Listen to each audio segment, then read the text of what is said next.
இந்தியாவுடன் கைச்சாத்திடப்பட்ட பாதுகாப்பு ஒத்துழைப்பு உடன்படிக்கையூடாக ஏற்கனவே நடைமுறைப்படுத்தப்படுகின்ற விடயங்களை மேலும் ஒழுங்குபடுத்தியதாக ஜனாதிபதி அனுரகுமார திசாநாயக்க கூறுகின்றார்.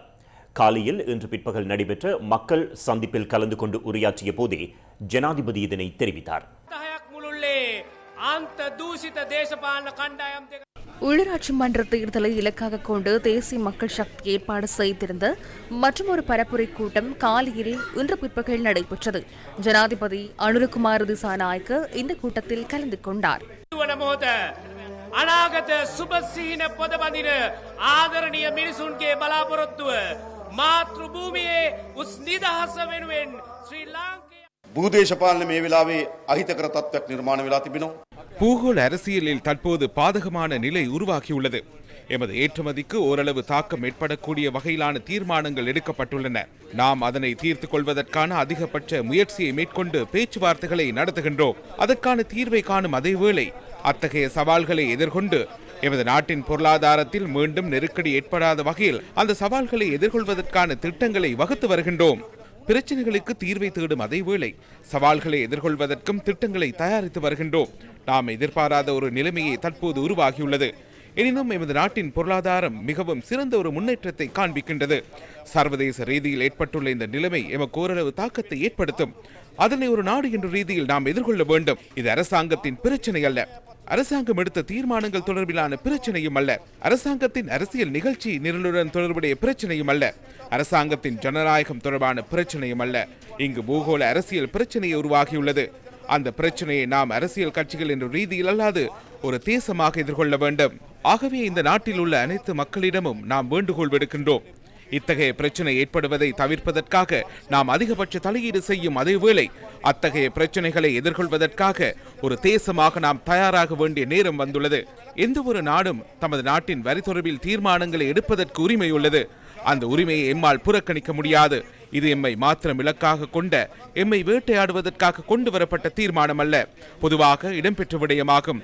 அதன் மூலம் ஓரளவு பாதகமான நிலை உருவாகும் சந்தர்ப்பத்திலேயே நாம் இருக்கின்றோம். இன்று காலையிலும் நான் சர்வதேச நாணய நிதியத்துடன் கலந்துரையாடினேன். சர்வதேச நாணய நிதியம் எமக்கு இந்த வருடத்தில் அடைய வேண்டிய சில இலக்குகளை வழங்கியுள்ளது. தற்போது உருவாகியுள்ள புதிய நிலைமைக்கு அமைவாக புதிய வழிமுறைகள் தொடர்பில் கலந்துரையாடல்களை மேற்கொள்ள நேரிடலாம் என்பதை அவர்களிடம் கூறினோம். இந்த தேவைகளுக்காக நாம் அதிகபட்ச ஒத்துழைப்பை பெற்றுக் கொள்வோம். අපි උපරිම සහාය ලබා ගන්නවා මේ වමනාවන් වෙනුවෙන්. පෞගේදා ඉන්දියානු අග්‍රාමාත්‍යතුමාගේ පැමිණීමත් එක්ක අපි විශාල ආර්ථික වශයෙන් ජයග්‍රහණක් පත් කරගෙන සඳහා ප්‍රයත්නයක් දරුවා. අපි அண்மையில் இந்திய பிரதமர் இலங்கைக்கு விஜயம் மேற்கொண்டார். இதன் மூலம் நாம் பொருளாதார ரீதியில் அதிக வெற்றிகளை பெறுவதற்காக பிரயத்தனங்களை மேற்கொண்டோம். நாம் 2023ஆம் ஆண்டு இந்தியாவின் ரிசர்வ் வங்கியிடமிருந்து கடனை பெற்றிருந்தோம். அவர்களுடன் நடத்திய பேச்சுவார்த்தைகளில் அதற்கான வட்டியை குறைப்பதற்கும் கடனை மீள செலுத்த வேண்டிய காலத்தை நீடிப்பதற்கு இணக்கப்பாட்டினை ஏற்படுத்திக் கொண்டோம். அதை போன்று சுமார் 1000 கோடி ரூபாய் நிதியுதவியை இந்த வருடம் வழங்கவும் இணக்கம் தெரிவித்தார். நாம் மேற்கொள்ளும் முயற்சிகள் தனிப்பட்ட ரீதியில் எனக்காகவோ தனிப்பட்ட ரீதியில் எமது அரசாங்கத்தின் சார்பாகவோ மேற்கொள்ளப்படுகின்ற முயற்சிகள் அல்ல. இந்த நாட்டை இதனை விடவும் சிறந்த தேசமாக மாற்றி அமைப்பதற்கு இந்த அனைத்து முயற்சிகளையும் மேற்கொள்கின்றோம். அதற்கான திட்டங்களை வகுத்து வருகின்றோம். பாதுகாப்பு உடன்படிக்கை தொடர்பில் பாரிய சர்ச்சையை உருவாக்கி வருகின்றனர். அதில் ஒன்றுமில்லை.